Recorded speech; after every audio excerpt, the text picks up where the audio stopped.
Made up their minds before the season ever had a chance to breathe, before the playbook settled in his head, before the pocket collapsed around him for the first time. Before a single mistake could even be logged, the verdict was already floating through timelines and talk shows. Bust. Overhyped. Product of a famous last name. It didn't matter that none of it had been proven yet. The story was too convenient to wait for facts. And once a narrative like that gets rolling, it doesn't ask permission from reality. That's the part most people miss. This was never just about football. It was about optics, about what happens when expectations get set so high and so unfairly that anything short of perfection feels like failure.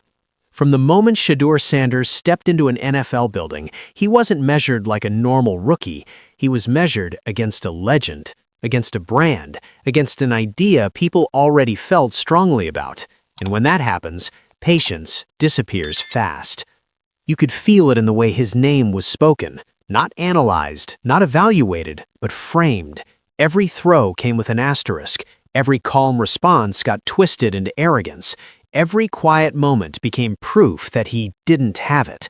The conversation didn't sound like development. It sounded like anticipation of collapse. Like people were waiting to be right instead of waiting to see growth. What made it worse was how fast the noise drowned out the details. The early mornings, the late film sessions, the way teammates quietly started trusting him.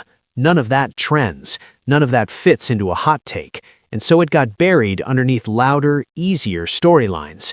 Nepotism plays better than nuance. Doubt travels faster than patience. And once that version of the story took over, it became almost impossible to rewind. The wild thing is, this isn't new. The league has done this before. Confident young quarterbacks get labeled before they're ready, systems fail them quietly, and when the results don't come fast enough, the blame goes exactly where the spotlight already was. But this situation hit different, because the pressure didn't build over time, it showed up fully formed. Day one, like the end had already been written, and everyone was just waiting for the chapters to catch up. And that's why this story matters, because when you dig past the headlines, past the leaks, past the injury chatter and the talking points, what you find doesn't line up with the conclusion people rush to. The tape tells a slower story, the work tells a quieter one, and the gap between those two truths is where everything started to fracture. Because once a narrative is decided, every moment after gets distorted to support it. And what came next wasn't just scrutiny, it was a test of patience, belief, and whether proof still matters when perception has already taken control. From the outside, it was easy to reduce everything to one word: nepotism. Say it enough times, and it starts to feel like an explanation instead of an accusation. The idea was simple and convenient. The name opened the door, the spotlight did the rest, and the work? Optional. But inside the building, that version of the story never really matched what people were watching unfold day to day. While the narrative online stayed obsessed with bloodlines, the reality on the ground looked far less glamorous.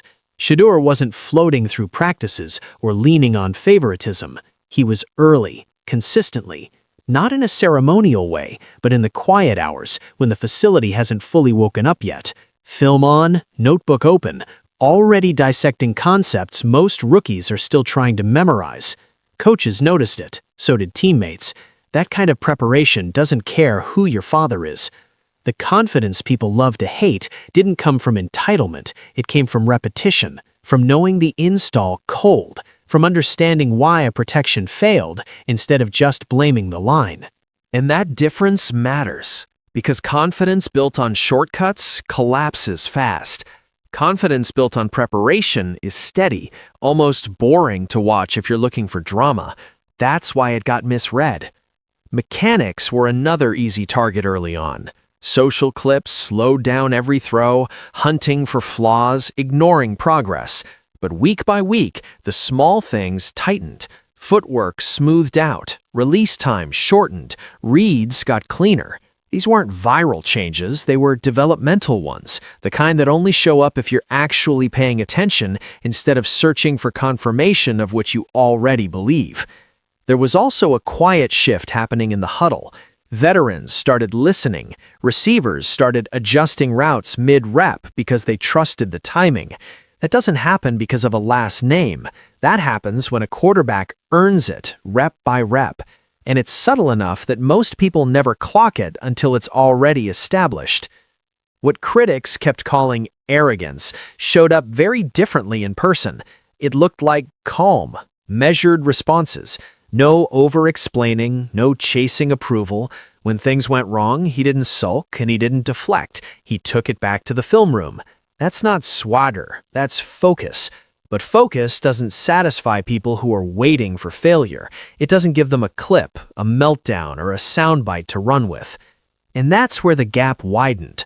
The louder the nepotism talk got, the more the preparation side disappeared from the conversation. One was easy to repeat, the other required attention. So when the stakes inevitably showed up, as they do for every rookie, they weren't framed as part of learning. They were framed as exposure, as if the work had never been there at all. But inside those early weeks, the groundwork was already laid, the habits were forming, the trust was growing. The problem wasn't effort or readiness, it was that the public story had already been written, and preparation rarely gets the chance to rewrite a headline. And just when it seemed like the work might start changing minds, something happened that flipped the conversation completely and drowned out everything built up to that point. It didn't start with a game. It didn't start with a bad throw or a blown read. It started with a voice, an off-record conversation that was never meant to live in public, suddenly ripped out of context and dropped into the middle of an already unstable narrative. In the moment that audio surfaced, the story stopped being about development and turned into damage control. The clip spread fast, too fast for fact-checking, too fast for clarification, too fast for anyone to slow it down and ask basic questions. In it, Shannon Sharpe was heard discussing what he claimed was frustration coming from Shedeur's camp, hinting that he might be done with the situation in Cleveland. That was all it took. Within minutes, the wording shifted online. Frustrated became finished, concerned became checked out, and speculation immediately filled in the gaps, as if they were confirmed facts. It's important to say this clearly. The audio was never a public statement. It wasn't a press conference. It wasn't Shedeur himself speaking. It was a second-hand account that reports claim was shared privately and then leaked without context.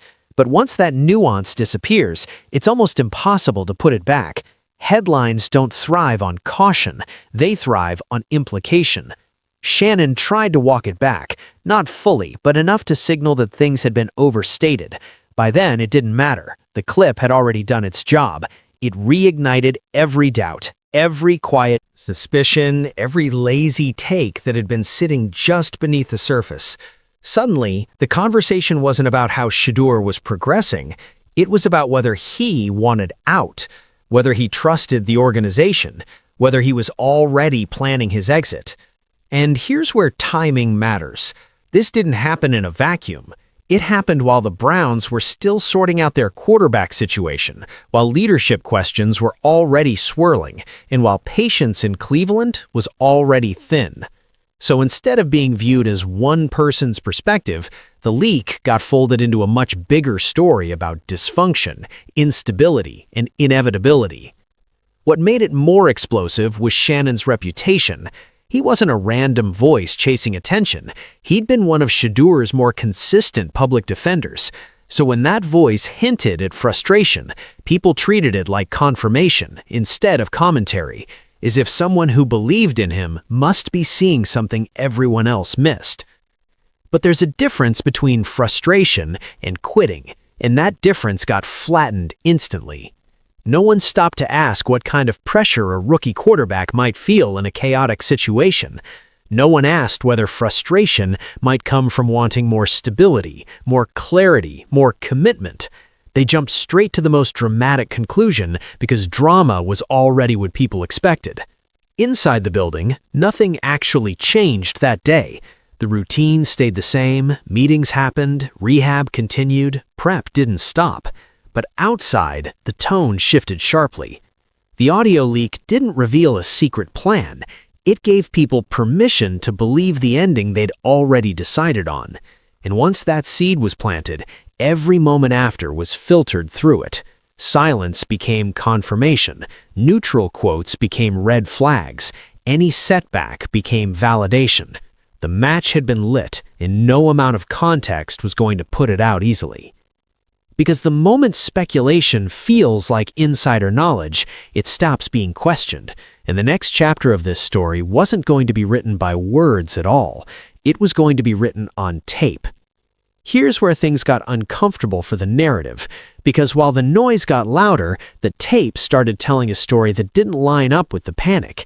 And game film doesn't argue. It doesn't care about headlines or leaked audio or expectations tied to a last name. It just shows what happened, snap after snap, whether people are ready to admit it or not. When Shedeur took the field, nothing looked rushed. That was the first thing that stood out. The pocket could tighten, pressure could flash, but his eyes stayed downfield. No happy feet, no frantic bailouts. He wasn't trying to be a hero, and that alone separated him from a lot of young quarterbacks who feel like they have to prove something every play. Instead, he managed the game, and ironically, that's what threw people off.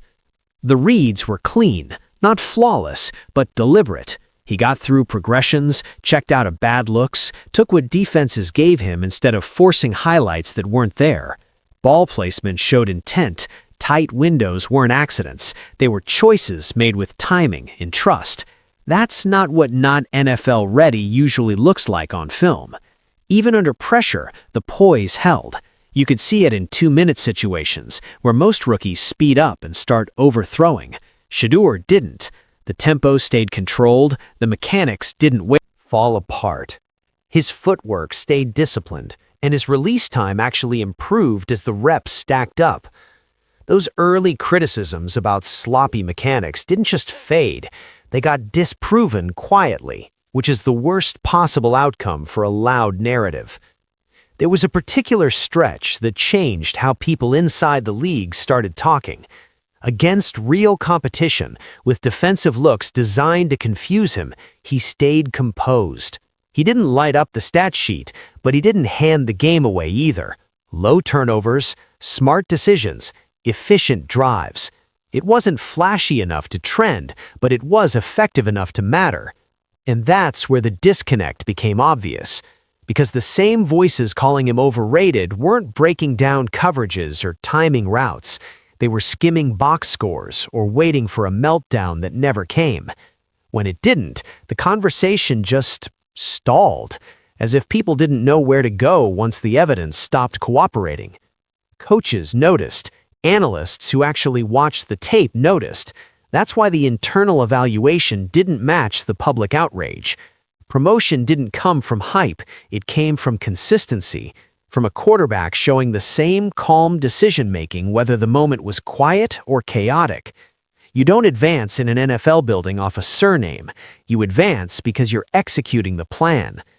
But instead of recalibrating the story, the criticism just shifted. If he played well, it was safe. If he didn't force throws, it was limited. If he avoided mistakes, it was system-dependent. The goalposts moved because admitting progress would mean admitting the narrative was wrong. And that's when it became clear. This was never about waiting to see if Shedeur could play. It was about waiting for him to fail. The film refused to give them that moment, so the frustration turned subtle. Not louder, just colder. More dismissive. Because when the tape shows growth and the storyline demands collapse, something has to break. And what broke next wasn't his play, it was the patience around him. By the time Shedeur walked into the building, the problem had already been there for decades. You don't need conspiracy theories to explain it, you just need history. The Cleveland Browns have been searching for quarterback stability so long that instability became the culture. New season, new plan. New coach, new scheme. New quarterback, new promise. And then, almost on cue, the reset button gets smashed again. Over 30 starting quarterbacks since 1999. Let that number sit for a second. That's not bad luck. That's organizational whiplash. It's a pattern of impatience disguised as urgency, of short-term fixes sold as long-term vision. And every quarterback who walks into that environment inherits more than a playbook. They inherit pressure, skepticism, and a countdown clock that starts ticking immediately. This is where the conversation around Shedeur stopped being fair, because evaluating a young quarterback in Cleveland has never been the same as evaluating one anywhere else. Mistakes aren't treated as lessons, they're treated as confirmation. Every missed read becomes evidence that the search has failed again. Every quiet game becomes proof that this isn't the guy. There's no runway, there's barely even a warm-up lap. That's why voices from outside the building started getting louder. Jason Kelce didn't mince words when he talked about it. His message wasn't complicated. You can't keep throwing quarterbacks into chaos and act surprised when none of them stick. Development requires patience, structure, and trust. Cleveland has offered none of those consistently, then blamed the player when things fall apart. What Kelce pointed out hit a nerve because it forced the spotlight off the quarterback and onto the system. Cleveland doesn't just struggle to develop talent, it struggles to commit to it. The moment adversity hits, the evaluation becomes reactive. Benching, scheme tweaks, quiet depth chart shifts. All of it signals panic, even when the language says process. And it doesn't stop with fans or radio shows. Players feel it, coaches feel it. When quarterbacks know one bad stretch could send them back to the bench permanently, decision-making tightens, freedom disappears, growth stalls. Suddenly, it's not about learning the position, it's about surviving it. This is why Shedeur's situation feels familiar in the worst way. Not because he's played poorly, but because the environment doesn't know how to nurture progress without demanding immediate payoff. Cleveland hasn't just rotated quarterbacks, it's rotated philosophies. From rebuilds to reloads, from youth movements to win-now gambles, the message changes faster than players can adapt. The curse isn't mystical, it's structural. It's a franchise that keeps expecting different results without changing how it defines development. And when a young quarterback enters that system, the burden shifts unfairly.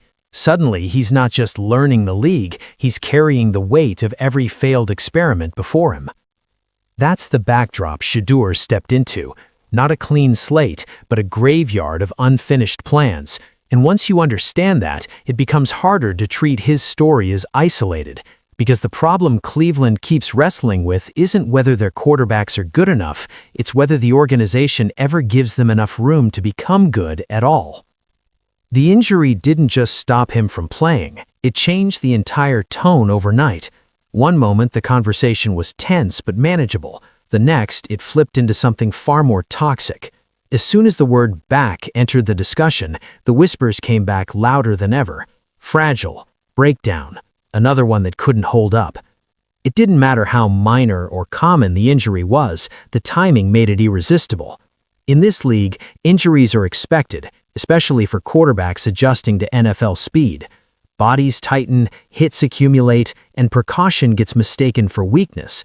But context never trends. So instead of talking about monitoring workload or smart recovery, the narrative jumps straight to conclusions. Was this a recurring issue? Had he been pushed too hard? Could he even handle the season? Questions stacked up faster than answers. What rarely got mentioned was the lead-up. Reports had suggested that Shedeur had been dealing with discomfort for weeks and continued practicing through it. The decision to shut him down wasn't reactive panic, it was conservative management, the kind teams say they want when it comes to protecting young players. But when you're already under scrutiny, smart decisions don't get credit, they get spun. Photos from the sideline made it worse. A stiff walk here, a grimace there. Every frame froze into proof of a problem bigger than reality. Social feeds treated body language like medical records. Analysts who hadn't seen him throw in weeks suddenly spoke with certainty about his durability. The bust conversation didn't return quietly, it announced itself. And yet, behind the scenes, nothing about his approach changed. Rehab became routine, film study doubled, meetings stayed locked in.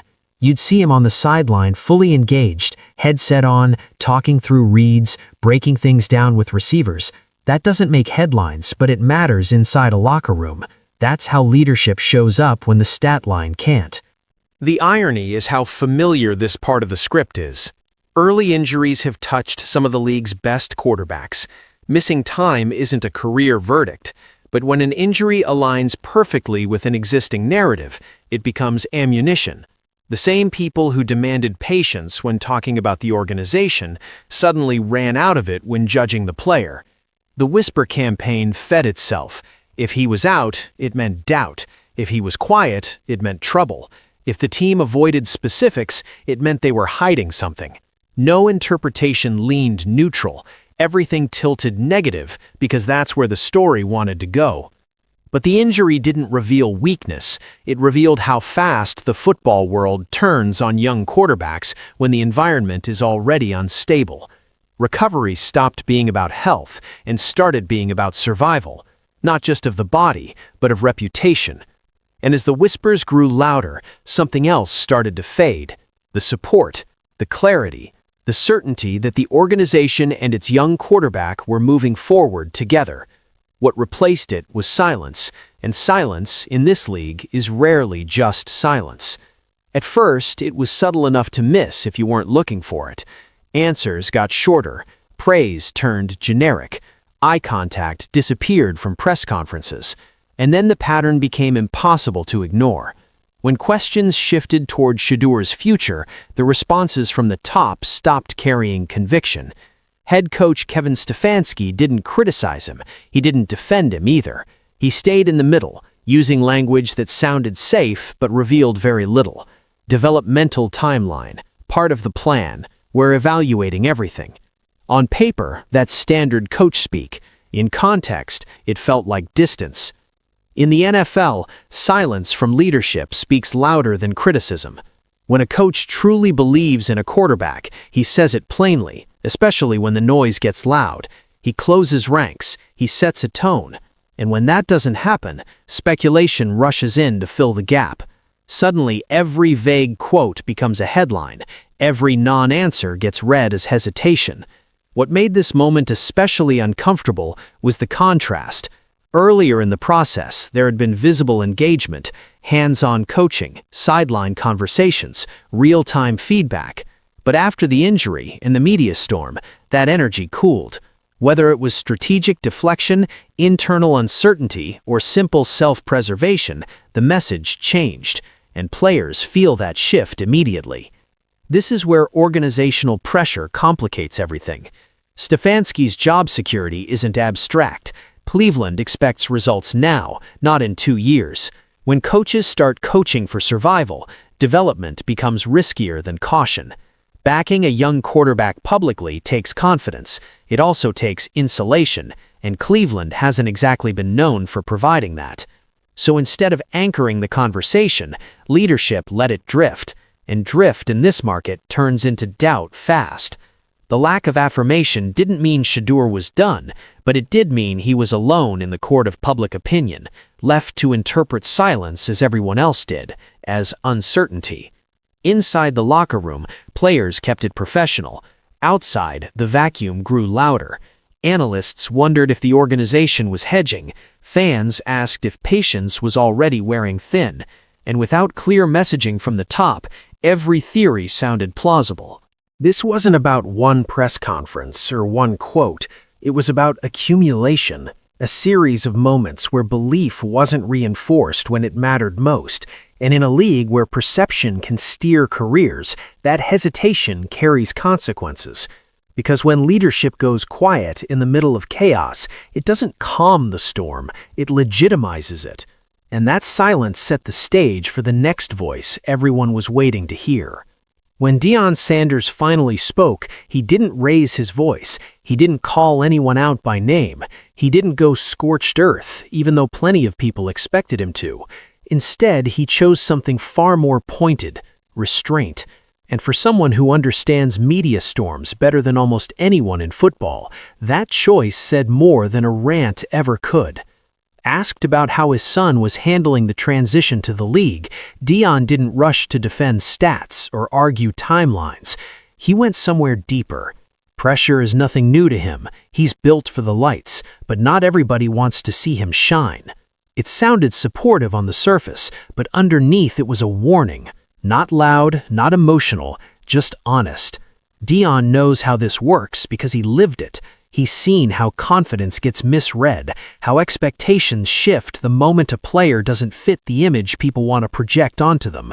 And he understands that when a system starts doubting quietly, it becomes dangerous, not because the player lacks ability, but because belief starts eroding behind the scenes. What mattered most wasn't what Deion said, it was what he didn't.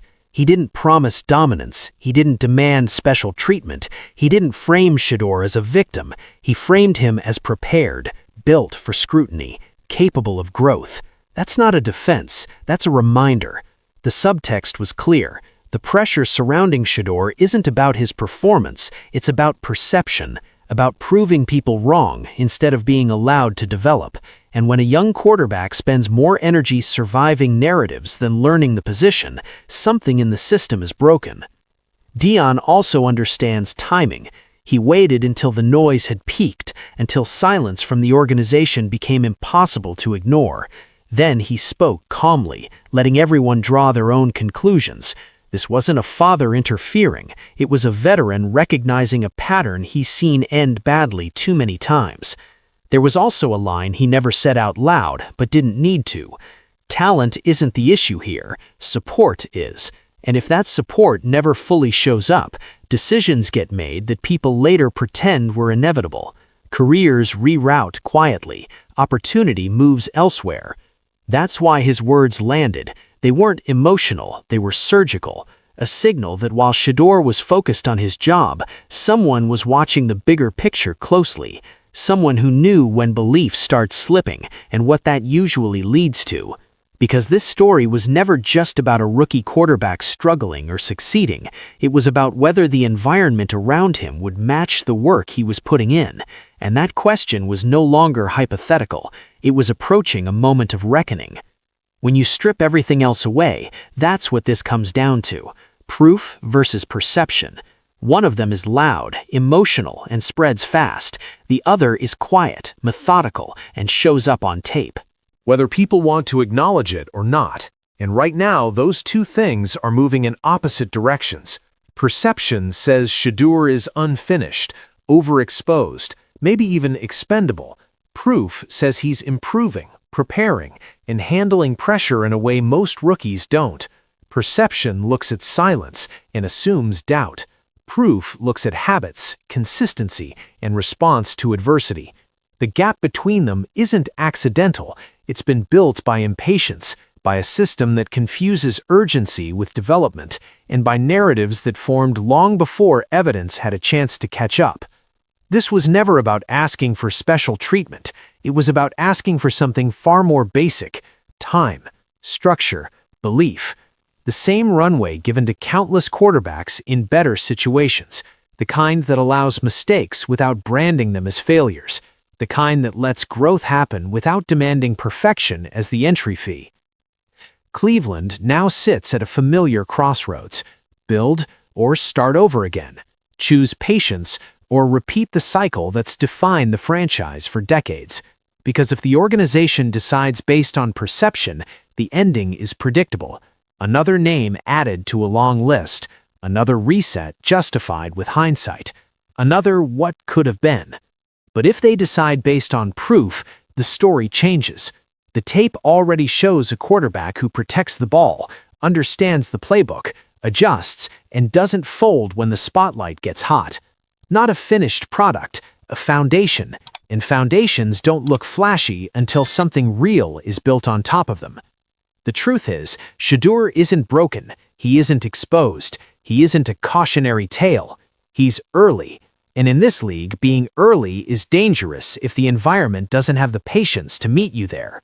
Some players crumble under that weight, others sharpen because of it. What happens next won't just define a season, it will define whether this team finally learns from its own history or adds another chapter to it. Whether they bet on the noise or trust the evidence that's been there all along. Because long after the headlines fade and the clips stop circulating, only one thing will matter: Not who talked the loudest, but who was right. Talent doesn't disappear overnight. It erodes, quietly, play by play, and by the time everyone agrees something is wrong, the damage is already baked in. That's exactly where the Cleveland Browns find themselves right now, watching two of their most promising young weapons absorb hit after hit, while the system around them slowly caves in. Because this isn't just about missed blocks or lost games. This is about how fast a franchise can turn hope into hesitation. Shedeur Sanders steps back for another snap, already bracing for impact. Quinshon Judkins hits the line, knowing the hole might not exist. That kind of anticipation doesn't come from film study, it comes from repetition, and none of it is good.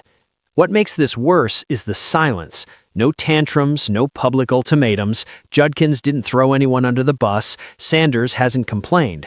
They've done everything the right way. And sometimes that's the most alarming sign of all, because when young stars stop reacting and start enduring, something has already gone wrong behind the scenes. And hovering over all of it is leadership. Kevin Stefanski keeps asking for patience, trust the process, look at the tape. But how long does patience make sense when the same breakdowns repeat week after week, snap after snap?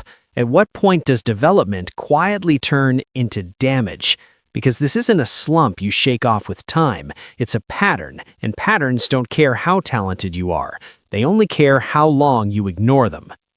Quinshon Judkins didn't raise his voice, he didn't point fingers, he didn't do what fans often expect frustrated players to do when things fall apart. Instead, he chose his words carefully, calm, measured, almost uncomfortable in how controlled they were.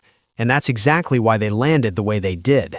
When Judkins spoke, it wasn't about missed effort or lack of talent. It was about structure, about accountability, about how problems keep repeating because no one at the top is forcing real consequences. He never said the offensive line's name directly, but he didn't have to. Everyone watching the tape already knew who he was talking about. That kind of restraint doesn't come from immaturity, it comes from awareness. Judkins understands how narratives work in this league. He knows how fast players get labeled, and yet, even with that caution, what slipped through the cracks was sharp enough to sting. Not emotional frustration, strategic disappointment, the kind that suggests a player sees the bigger picture and doesn't like what it's turning into. What made the moment hit even harder was what didn't follow. No immediate correction, no visible urgency, no shift in tone from the coaching staff. The silence around his comments said as much as the comments themselves. Because when a young star speaks that carefully and the system doesn't respond, it sends a message far louder than any press conference ever could. And that's where tension starts to build, not between teammates, but between players in the structure they're trapped inside. Judkins wasn't calling anyone out, he was calling something out of order, and what came next only made that imbalance harder to ignore. There's a moment you can spot on film when a quarterback stops trusting the pocket. It's subtle. The feet get quicker, the eyes start dropping, the ball comes out early, not because the read is finished, but because survival takes priority. That moment has been happening over and over again to Shedeur Sanders. Snap after snap, pressure arrives before the play can breathe. Not disguised blitzes, not defensive genius, just missed assignments and free rushers cutting through lanes that should never be open. Sanders barely has time to settle, let alone let routes develop. When people point to the stats and say he's struggling, they're missing the context completely. He isn't failing, he's being rushed into impossibility. What's unfolding doesn't look like normal growing pains. It looks like repetition carving bad habits in real time. Sanders isn't going through full progressions because there's rarely a chance to. He's throwing off balance, on the move, with defenders already in his space. And yet, even in that chaos, there are flashes. Tight window throws, quick instincts, plays made in fractions of a second that hint at what this offense could be if the foundation wasn't constantly collapsing. The scary part is how consistent the pattern has become. Early promise, one clean drive, maybe two, then the breakdown starts stacking. Edge pressure screams off untouched, the middle caves, timing evaporates. By the second half, Sanders is no longer running an offense, he's managing damage, snap by snap. And here's the thing, quarterbacks remember this. Every hit leaves more than a bruise. It leaves an expectation, an internal clock that speeds up not because of discipline, but because of fear of what's coming next. That's how development stalls without anyone noticing, until it's already changed the way a QB plays. And while Sanders keeps getting up, shaking it off, and lining back up, the bigger question starts to loom. If this keeps happening, how long before handling pressure turns into expecting failure? Because what happens next doesn't just impact this season, it reshapes everything that follows. At some point, coincidence runs out. When the same breakdown shows up on different downs against different opponents in different game plans, it stops being bad luck and starts being a pattern. That's where the Browns' offensive line lives right now, locked into mistakes so familiar you can spot them before the ball is even snapped.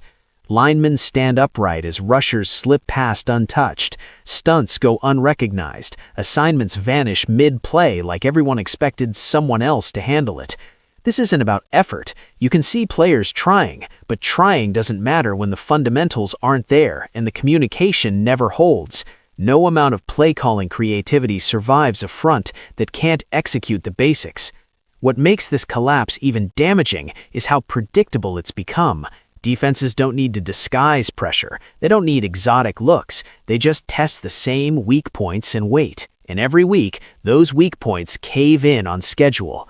Once that happens, confidence erodes, not just for the quarterback, but for everyone lined up behind the line of scrimmage.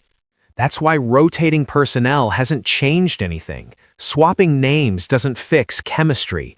Tweaking formations doesn't repair trust.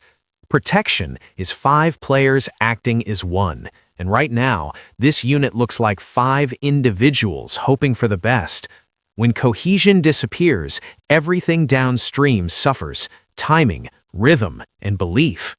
And here's the detail that keeps getting overlooked. When protection fails this consistently, it isn't just a player issue, it's a coaching issue. Schemes are supposed to simplify. Adjustments are supposed to protect weaknesses. But when the same errors repeat uncorrected, it signals something deeper, a system that either can't adapt or refuses to. That's why every hit on Shedeur Sanders and every collision Quinshon Judkins absorbs feels unnecessary. These aren't defenders winning. These are preventable losses happening in plain sight. And the longer this pattern goes untouched, the more dangerous it becomes. Because once an offensive line accepts dysfunction as normal, the damage doesn't stop at the trenches, it spreads. And that leads directly to the one place it should have been stopped first. At a certain point, patience stops being a virtue and starts looking like avoidance. That line is exactly where Kevin Stefanski has been living.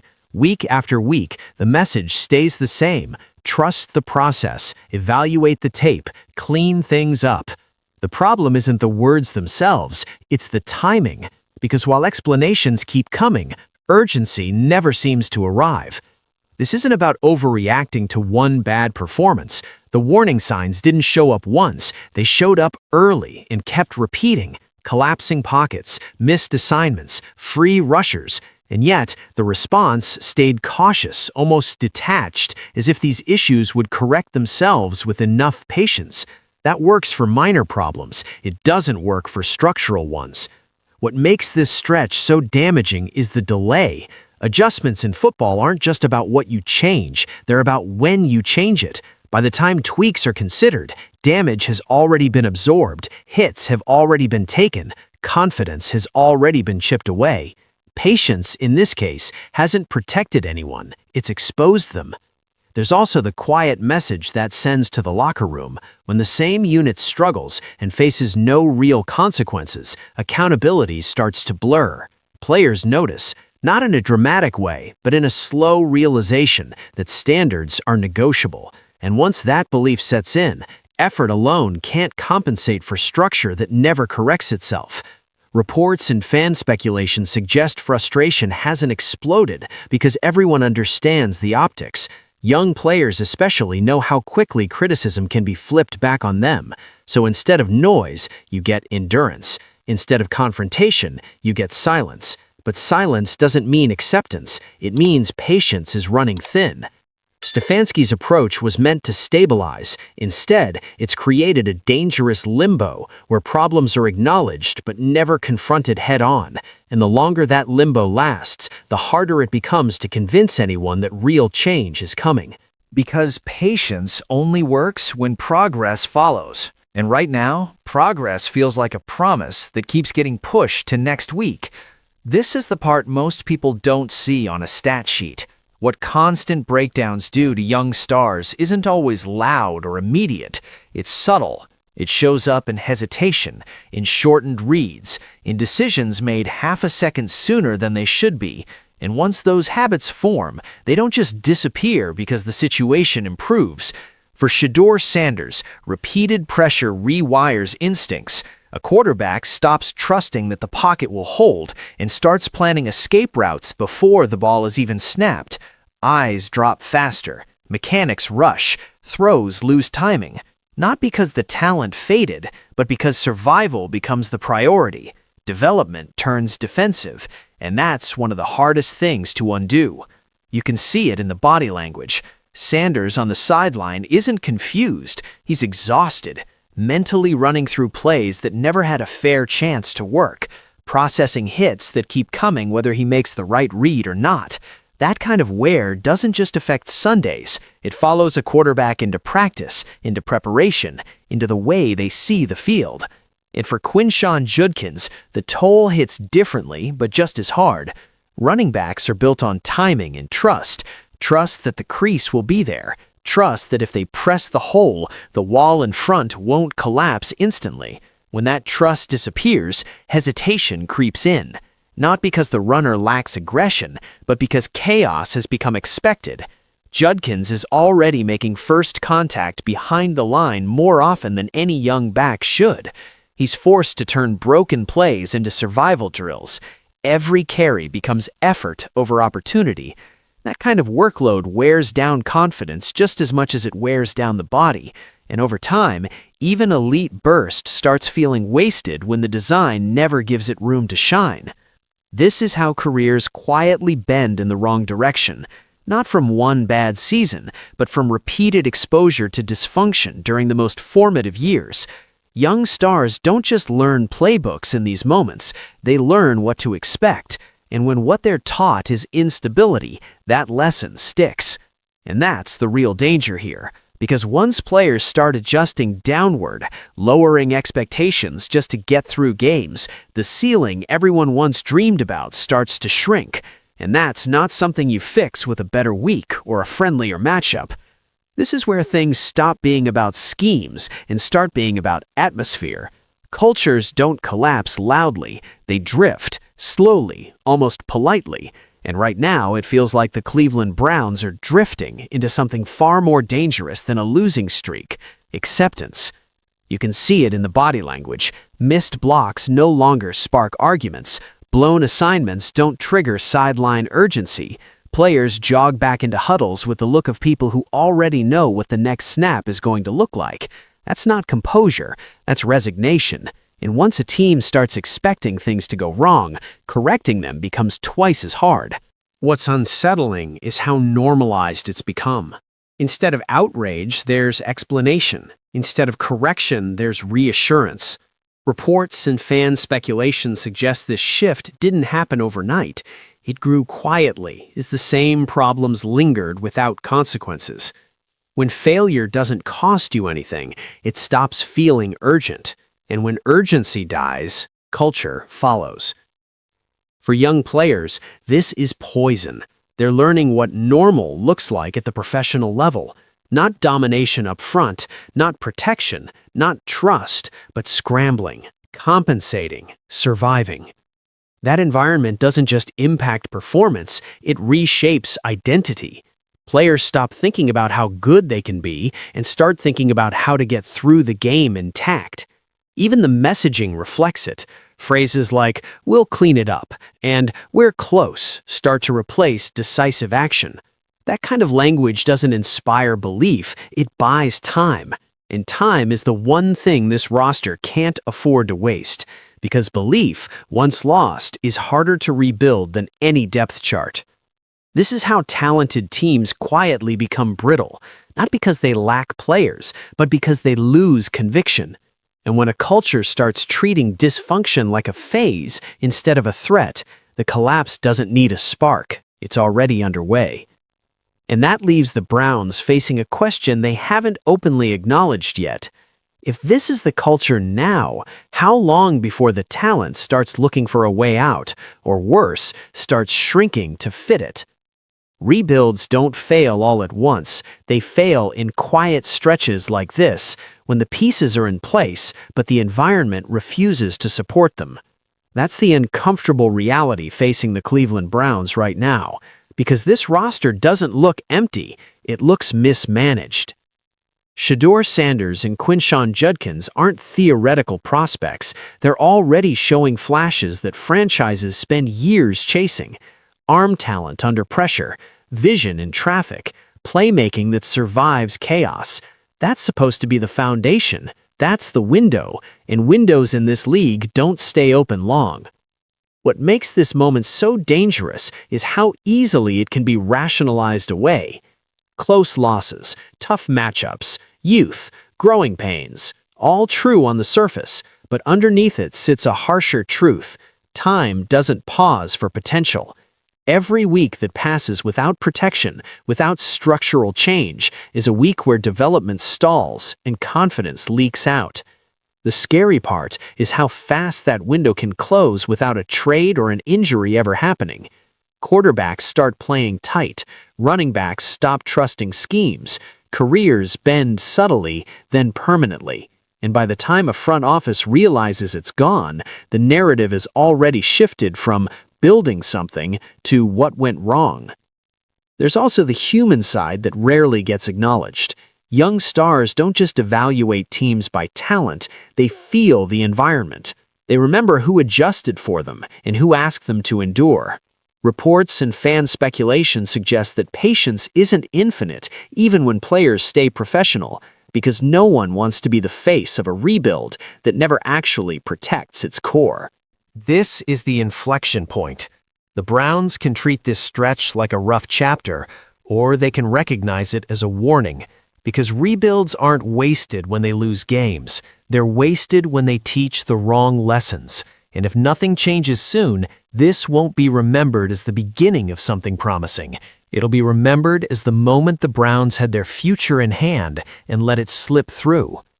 There's no gray area left here, no in-between solution, no quiet fix that solves everything without uncomfortable decisions. The Cleveland Browns have reached the part of the story where doing nothing is a choice, and it's the most damaging one they can make. Shedeur Sanders and Quinshon Judkins have already shown enough to know what they are. They're not the problem. They never were. What's failing them isn't effort, toughness, or maturity. It's protection. It's urgency. It's a system that keeps asking them to absorb consequences for mistakes they didn't create. This is the fork in the road franchises talk about years later. Stick with familiarity and risk normalizing dysfunction, or admit that something at the core is broken and tear it down before it ruins what's left. Those decisions don't show up on highlight reels. They show up in whether a young quarterback trusts the pocket next season, whether a running back still believes lanes will be there when it matters. The most unsettling part is how close this already feels to being irreversible. Confidence is fragile, habits harden fast, and when players stop expecting support from their own system, recovery isn't guaranteed, it's uphill. Development, when mishandled, doesn't pause, it erodes. The Browns still have time, not unlimited time, just enough. Enough to prove this isn't another cautionary tale, enough to show their stars that patience will finally be met with action. Because in this league, talent survives pressure from defenses, but it rarely survives a neglect from within. And now, the choice is unavoidable. Protect the future, or keep pretending it'll survive on its own. They made up their minds before the season ever had a chance to breathe, before the playbook settled in his head, before the pocket collapsed around him for the first time, Before a single mistake could even be logged, the verdict was already floating through timelines and talk shows. Bust. Overhyped. Product of a famous last name. It didn't matter that none of it had been proven yet. The story was too convenient to wait for facts. And once a narrative like that gets rolling, it doesn't ask permission from reality. That's the part most people miss. This was never just about football. It was about optics, about what happens when expectations get set so high and so unfairly that anything short of perfection feels like failure. From the moment Shedeur Sanders stepped into an NFL building, he wasn't measured like a normal rookie. He was measured against a legend, against a brand, against an idea people already felt strongly about. And when that happens, patience disappears fast. You could feel it in the way his name was spoken, not analyzed, not evaluated, but framed. Every throw came with an asterisk. Every calm response got twisted into arrogance. Every quiet moment became proof that he didn't have it. The conversation didn't sound like development. It sounded like anticipation of collapse. Like people were waiting to be right instead of waiting to see growth. What made it worse was how fast the noise drowned out the details. The early mornings, the late film sessions, the way teammates quietly started trusting him. None of that trends. None of that fits into a hot take. And so it got buried underneath louder, easier storylines. Nepotism plays better than nuance. Doubt travels faster than patience. And once that version of the story took over, it became almost impossible to rewind. The wild thing is, this isn't new. The league has done this before. Confident young quarterbacks get labeled before they're ready, systems fail them quietly, and when the results don't come fast enough, the blame goes exactly where the spotlight already was. But this situation hit different because the pressure didn't build over time, it showed up fully formed. Day one, like the end had already been written and everyone was just waiting for the chapters to catch up. And that's why this story matters, because when you dig past the headlines, past the leaks, past the injury chatter and the talking points, what you find doesn't line up with the conclusion people rush to. The tape tells a slower story, the work tells a quieter one, and the gap between those two truths is where everything started to fracture. Because once a narrative is decided, every moment after gets distorted to support it. And what came next wasn't just scrutiny, it was a test of patience, belief, and whether proof still matters when perception has already taken control. From the outside, it was easy to reduce everything to one word: nepotism. Say it enough times, and it starts to feel like an explanation instead of an accusation. The idea was simple and convenient. The name opened the door, the spotlight did the rest, and the work? Optional. But inside the building, that version of the story never really matched what people were watching unfold day to day. While the narrative online stayed obsessed with bloodlines, the reality on the ground looked far less glamorous. Shedeur wasn't floating through practices or leaning on favoritism. He was early, consistently, not in a ceremonial way, but in the quiet hours when the facility hasn't fully woken up yet. Film on, notebook open, already dissecting concepts most rookies are still trying to memorize. Coaches noticed it, so did teammates. That kind of preparation doesn't care who your father is. The confidence people love to hate didn't come from entitlement, it came from repetition, from knowing the install cold, from understanding why a protection failed instead of just blaming the line. And that difference matters, because confidence built on shortcuts collapses fast. Confidence built on preparation is steady, almost boring to watch if you're looking for drama. That's why it got misread. Mechanics were another easy target early on. Social clips slowed down every throw, hunting for flaws, ignoring progress.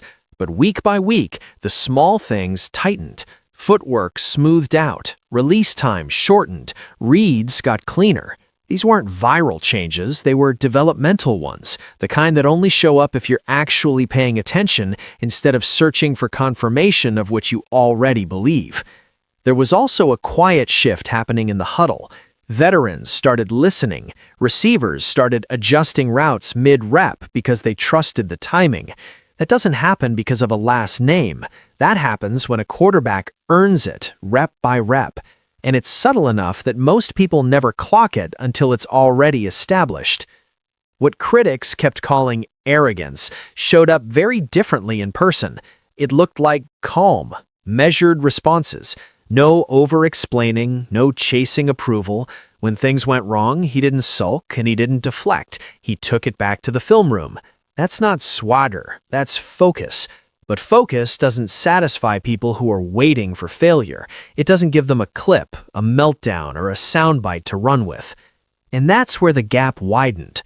The louder the nepotism talk got, the more the preparation side disappeared from the conversation. One was easy to repeat, the other required attention. So when the stakes inevitably showed up, as they do for every rookie, they weren't framed as part of learning. They were framed as exposure, as if the work had never been there at all.